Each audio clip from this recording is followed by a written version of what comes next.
a couple weekends ago, I did a women's conference. Remember down in Massanutten Springs. And, Is that kind of like in the middle of the state or just north of middle? no, it's over 81, so it's Okay, almost to the West Virginia border when you're going down 81. Okay, yeah, okay, you're going that way. Yeah, 95 goes kind of that way because 81 goes that Yeah. way. Okay. yeah, down toward Tennessee and Roanoke and all that area. So anyway, this is one of the sermons. I was hoping Ruth would be here because she wanted to hear this, but this was one of the ones I gave, to those people. They called me up and asked me to do, they had each speaker speaking something different. Some of the ladies were asked to speak on baptism of the Holy Spirit, how to enter His presence, hearing from God, and spirit of truth. So they asked me to do on faith. So I come up with a title for this wonderful sermon called Nevertheless. And so, Pastor Elder Gertie, who was in charge of this women's retreat, I gave her the title. About 2 days went by and she called me back and she says, "Is that going to tie in with our theme?" I mean, it really had her mind going. And I said to her, Elder Gertie, I'm going to make it. One way or the other, I'm going to make Nevertheless tie into. She said, "Oh, okay, Sharon." But she had no idea who I was. I had no idea who she was. I just, knew Renee, who was part of this. So. And we met Renee with the women's conference we had, didn't Yeah. we? She came up for that and then her husband joined her. Right. Right? Renee's been here several times. She's, a heavy-set woman. We went to Israel with her. She's been 2 or 3 times. 2 times to Israel with us. She's been in our Passover twice. Seder, yeah. Awesome. She's just one of God. She's really Awesome. nice. So she's the one that recommended me to go in there. I think she recommended me because she really wants me to do the Passover Seder down there for Jericho. And she figures this was one way that people would at least They latch on. to see They who wouldn't let go. I was, because you can talk to your blue in the face, and if you don't know somebody, they just It has no meaning. right. Yeah. So now you've got 50 women, but now I knew who I was. And of course, Tracy's been here, last Sunday, and she was here Friday night. And then, of course, one of the ministers that was down there, that ministered, she called me this week. So it's like I'm staying in touch with everybody. Because she wants me to come and teach Tabernacle down in Waldorf, because that's where her church is. And she said, "Well, how long do you think it would go?" I go, "Well, I could go for years at this point." And she goes, I said, "But you pick how long you want it to go, and I'll concise it or do whatever I have to do." So she's working on that. So when that's going to take place. Now, is that a Karen's church or a different church in Waldorf? Different. Wow, in Waldorf. Yeah. Wow. Maybe you get the two together so you're in one place and give it to both. I don't know. It's up to her. If she invites me in, I don't know what she's going to do. We just talked. It was late one night and we talked. So anyway, I titled this sermon called Nevertheless. And, most of the people here, John and stuff, and everybody's been to Israel. But I want you to go back this morning with me to the Sea of Galilee, at the time that, Yeshua was there. So in the Bible, the Sea of Galilee was known as the Sea of Kinnereth, or the Lake of Gennesaret, or the Sea of Tiberias. It's 8 miles wide, 12 miles long. She's heart-shaped, looks like a heart. 700 feet below sea level. And in the deepest point, she's 200 feet deep. Big sea. Needless to say, in Israel, at different times of the year, because it's so hot over there, they have droughts. And in one of the droughts, that's how they found the Jesus boat, because the water level went so low. You guys, next time, hopefully you'll go with us next May, but we want to take you in and show you that Jesus boat. We went into the building, and I don't know why Tony never took us into the building to physically see it, because they've got it in that building. And every tour group we've taken has gone in that building and seen it. I don't know why Tony, we should have said something going in there, but we didn't. So as beautiful as the Sea of Galilee can become at a moment's notice, it can become very violent. And this is what's going to happen. Peter's going to find this out in ways that I would not want to find out. We got the Jordan Rift that sits over there on all sides of the lake, causes cool air to collide with warm air as it comes down and creates violent storms. The Golan Heights adds to that scenario. And so at a moment's notice, I mean, when we were up there, it was a pretty day. But I kept watching on the weather because I'm thinking, okay. How's it going to change? Yeah. It's like when you go to Petra. You want to go to Petra on a pretty day too, because you have a cyst that you walk through that's just a very narrow cyst. And the rocks are, they're way high up, so you're just way down here. So when it rains, there's no way out. People die because they're flooding. It's just high walls, and so you keep an eye on, you watch the skies. Okay, ain't gonna rain. Once you get in the back part, it's fine. But walking through that cyst, used to take horses back in there, and now they can't. Anyway, in 1992, I found out that the winds got so heavy on the Sea of Galilee that the waves were 10 feet tall. 10 feet tall. So, wow. Yeah. Picture all this with Peter. So, what does this have to do with their theme? Their theme was Mark 9:23. Everything is possible if a person believes. So if we go in the Hebrew Bible to St. Luke's Gospel 5, verses 1 through 11. And it's King James Version. It says, "And it came to pass that as the people pressed upon him to hear the word of God, he stood by the lake of Gennesaret, and he saw 2 ships standing by the lake. But the fishermen were going out of them and were washing their nets. And he entered into one of the ships, which was Simon's, and prayed him that he would thrust out a little from land.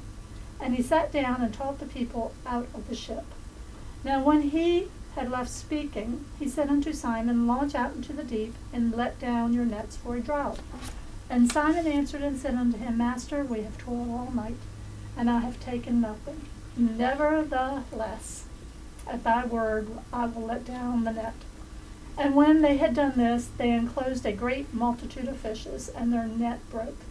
And they beckoned unto their partners, which were in the other ship, that they should come and help them. And they came and filled both the ships, so they began to sink. When Simon Peter saw it, he fell down at Jesus' knees, saying, Depart from me, for I am a sinful man, O Lord. For he was astonished, and all that were with him, at the draught of the fishes which they had taken. And so was also James and John, the son of Zebedee, which were partners with Simon. And Jesus said unto Simon, Fear not, from henceforth thou shalt catch men. And when they had brought their ships to land, they forsook all and followed him. So, by this time you're asking, what does this theme have to do with Mark 9:23? That everything is possible if a person believes. So I'm going to tie this all together in a neat little package so you can see how this is all going to sing. So nevertheless, it doesn't make any difference what situation you're in. There's going to be a nevertheless moment in your life. It happens to all of us. We'll all have nevertheless moments. When heaven invades earth and, it touches this earthly vessel and it activates the spirit that's in us and will enable us to do in faith which we can't do in the natural. It's just the way it works. It's called, it's called faith in the impossible. And it's like, how do you ever think you're going to get anything done? You have to have faith. So faith makes you believe in situations that your natural mind would say, there ain't no way. There's no way. There's no way I can do this. There's no way I can do that. That's why, things happen in the faith realm. You just step out in faith. This is what's going to happen to Peter. That would be a big step of faith for me. Step out of that boat in faith. Faith takes you out of your comfort zone to walk where you haven't walked before. It takes you into an unknown realm where only you can trust him. So looking at Peter, for example, here we've got Peter, who the gospel gives us the impression and what comes down that he's hot-headed, he's impulsive, he gets mad, just lets you know where you stand. At one point he cuts off the centurion's ear. That's impulsiveness. I'm not like you, you're coming after him, I'll just cut your ear off. And he's going to be the one that what? He's going to deny Jesus 3 times. But yet, he's going to have enough faith to step out of that boat, at the call of Yeshua, and believe for the impossible to walk on the water at the Master's call. So if you look back at Luke 5, Yeshua at this point has called Peter and Andrew, who were fishermen, to follow him. They dropped their nets that they were starting to mend to start a new job. Leaving behind the past, and now I'm going to step into the new. Isaiah 55:9 says, My ways are higher than our ways, and my thoughts than your thoughts. So they would have to learn to think in a different way. See, that's what God's requiring all of us to do in these days. We have to learn to think in a different way, at a different level. We can't, we can't do the things, I can't do the things I did 20 years ago, 30 years ago when we got saved. Can't. I mean, you got to be growing. Each day's got to be a growing thing. So you got to figure out, hey, I got to do something different today than I did yesterday or last month or last year. And this is what he's going to do. His ways are superior, so consequently, if his ways are superior, we have to know that we have to align ourselves with his position and get in with him so we can move. And what's it mean to move with him? Well, we have let our own situation dictate to us what we cannot do or can do. We say, oh, I can't do that.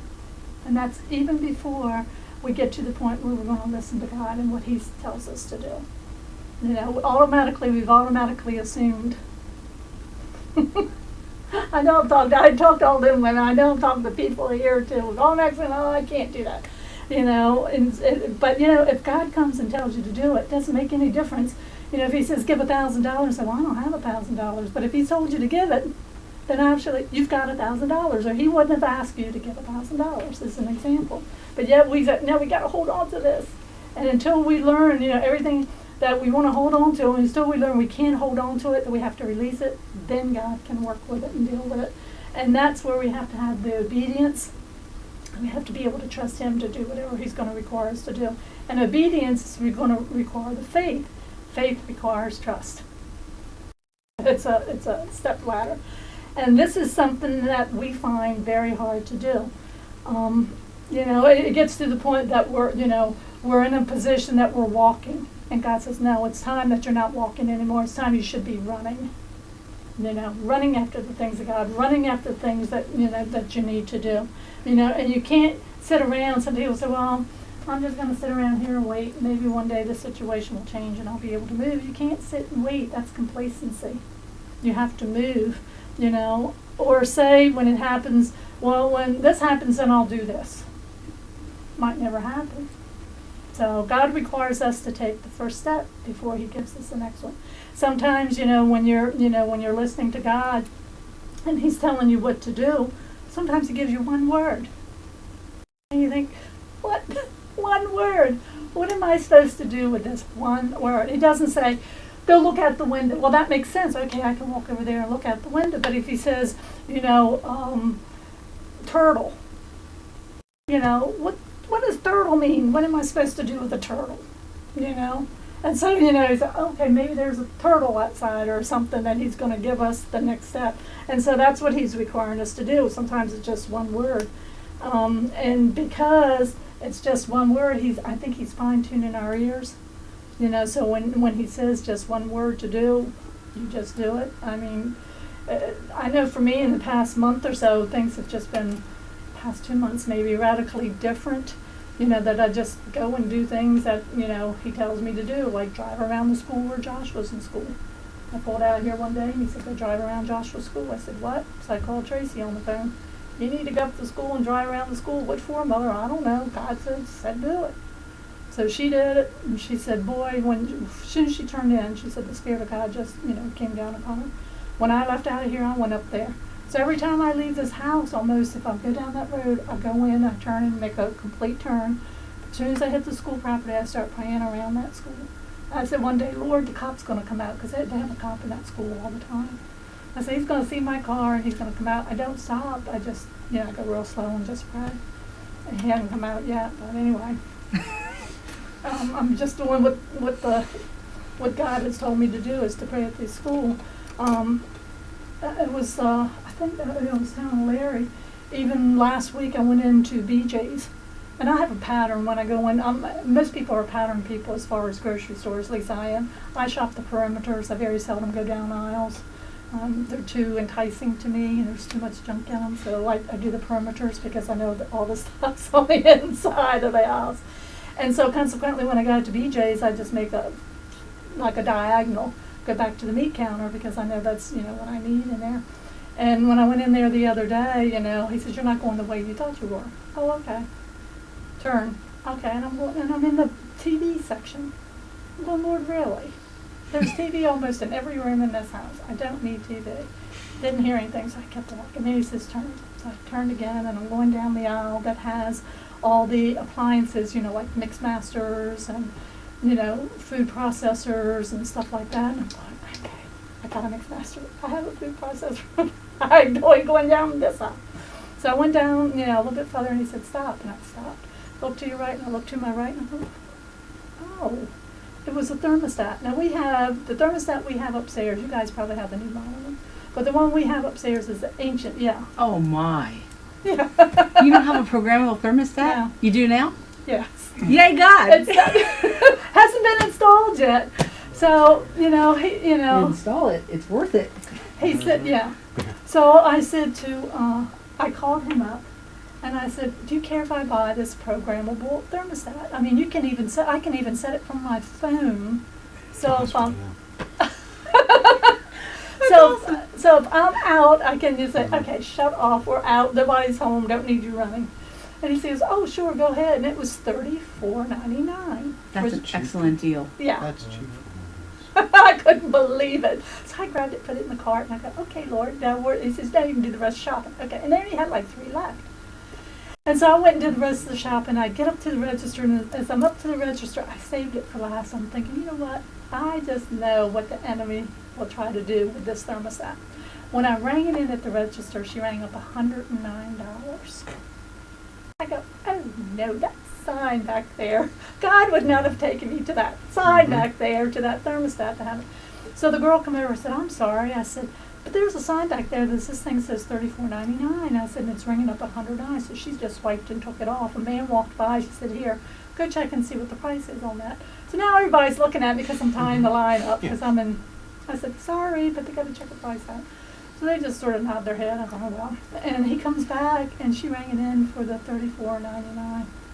I was just, but that's just listening, just listening to God. Because if not, as I say, I go diagonal through the store, and I don't hit all it's just, to me, it's too overwhelming. Because sometimes there's every aisle that's like, oh, I could use that, and then get home and you never use it. So I do the perimeters on a lot of stuff. So it's all in God's timing and listening, because I knew we had to get rid of the ancient horse up there. And he gave you a sale. Huh? And he gave you a sale. And he gave me a sale. Yeah, he knew exactly what we need, the time we need it, and he knew it was on sale. I didn't know any of that stuff because, as I said, I just shop perimeters. I don't shop the main thing. So I figured at that point, okay, I've got to shift my gear now from low to high.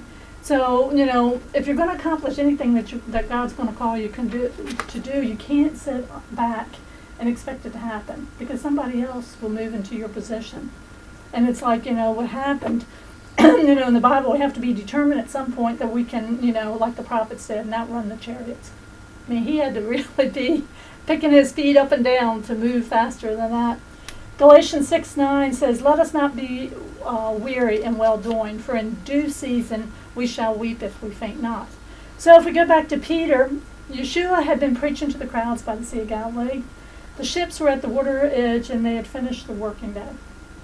Usually, if you go back and look at the history in Jerusalem history during that time period when they were fishing, they didn't fish during the day. Fish do not come up to the top during the day. It's at night. Early morning when dark. Yeah, it's got to be dark. And they fish in what's called insulas. It's the inside. It's not out in the middle.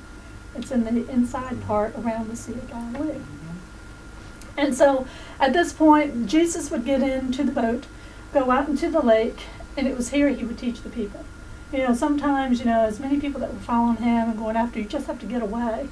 And I know even just from preaching to 50 women, when you're finished preaching and you're sitting down and you're getting up to move somewhere, all of a sudden it's thump, and everybody's around you wanting to ask, what did you mean by this? Can you explain this? Do you know what's going on here? Can you give a little bit of history here? And they just crowd in on you. And they're just asking, and then you try to start walking away, and you got a trail. Yeah, they're all following you because they want a little bit of of what you're talking about. And if that's not bad enough, they put you on panels. So when they put you on panel, they make you answer them on a panel. They said, because there was like 12 of us on this panel, and they said, we got a question for Pastor Shay. Oh, okay, here we go. Explain this. Did they ever get to anybody else? Yeah, they did. Oh, good. Yeah, but I just knew when I was on that panel. So sometimes at that point in time, like Yeshua did, you have to realize you have to separate yourself from people, so they can see you and you can see them, but yet they're not going to smother you and crowd you and do everything. And so Peter, by today's standards, is what we would call professional fisherman. He knew his trade, he knew it well. In fact, he had more than one boat, so that's going to show us back in that time period, he was successful. He wasn't just like he wasn't. He's probably very affluent, too, in what he did. And so here, Yeshua tells him to launch out into the deep and let down your nets for a haul. And Peter must have thought, You are crazy. yeah, just like you and me saying, are you nuts? Are you out of your mind?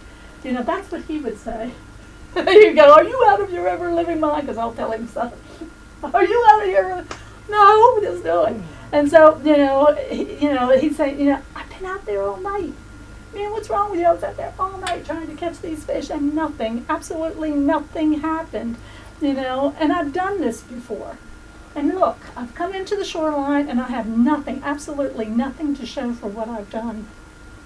But nevertheless, he goes, nevertheless, at thy word I'll let down the net. So, you have to decide on what side of the nevertheless you are on. So when you start steering your own boat, you will rob yourself of miracles that are waiting to happen. There's no faith in that. So when you start trying to figure out things out that don't go as you thought they would do, that's called intellect. So, I can figure this out. No, it's not going to work. So intellect, again, is going to rob your faith. God will shift those gears at a moment's notice and will increase if you don't grow weary, if you don't give up, you will reap your calling. It's all about time, and he will move when the timing is right. So nevertheless has two sides. Side one is self. I can do this. I don't need no help. I'll do this when I want. It's never going to happen. This is self side. The other side requires faith. It requires faith to launch us out into the deep and just believe. That's what faith all is, belief. Belief comes from sitting in a chair. I mean, really, when you really break it down, you got to believe that when you park your little blessed assurance in the chair, that it's going to hold you. Yeah. That it's not going to break down. And so faith requires it. Faith even in driving a car. You got to have some sort of faith when you put your foot on the brake. That's going to stop and not just keep going. Matthew 7:14 says, "Straight is the gate and narrow is the way which leads to life, and far there be that find it." Matthew 17:24 talks about money in the mouth of the fish that was used to pay tribute money. There is money in fish. Peter was to find this out. His life was going to take a different path than the one he had expected to take. And he was going to not be able to hold on to the things he used to be able to hold on to. He's going to leave everything for 3.5 years. Here's his livelihood. It's like, okay, Nancy and Mike, we're going to tell you to quit your job for the next 3.5 years and follow us. Wow. Yeah. Put it that way and think, okay, and you got a family. Peter had a family. That was a real step of faith for him to do that, knowing, I can't fish. I'm not going to be able to supply for my family, So when the Lord tells you to pay your tribute, how willing are you to do it? He said, Lord, I got that car payment. And I've been out because the government has been shut down. And I've given money, to the checking fund, the building fund, which a lot of churches have building funds. I fasted, I prayed, and nothing's happened. I've done everything. I've paid my tithe and nothing happened. And it said I've done it all before. It's nevertheless, God needs some people who will get a nevertheless in their mouths and proclaim it at thy word I shall do it. So Peter has, made himself at the crossroads. He was getting ready to step out of his career and into his call. So he's got his call. He's going to learn that he can no longer do without Jesus. He's going to have him. That's where we've come to this point in our life. We should have. We have to realize we can't make it through tomorrow without Jesus in our lives for today. That's right. He has to be here today, tomorrow, next week, next year, as long as things are going on. And this requires for each of us to grow. And grow sometimes hurts. Remember when we were little and the kids growing and your bones are, boys especially. Yeah. Yeah. Yeah, it hurts. It hurts when it does that. And just like, as we grow, it requires a new level of faith. He was going to have to come out of the fishing mentality, to catch fish, to become a fisher of men. That's what he was going to have to do. That's what we have to come out of the mentality that we're in to go to a different mentality. Scripture goes on to say that there were so many fish in his net that it broke. It filled the boat up, and they called for another boat to come, and both boats were so full they began to sink. There were 2 miracles that took place that day. The first miracle was the fish was caught in the daylight, in the broad daylight, because as I said, usually it's caught at night. And usually, the fish would come to the top of the water. They did not go out into the deep. Second miracle was a miracle of the number of fish that was caught. Everything up to that point was business as usual, but now Peter is amazed at what just happened. He was not used to this type of catch. Few too are like Peter. We have gotten used to the normal things, normal church service, normal prayer times, normal conferences, but God's, getting ready, to give us another nevertheless moment when we have to step out of our faith into a new realm and to be called to do what God has called us to do. Peter had a family that he had to provide for.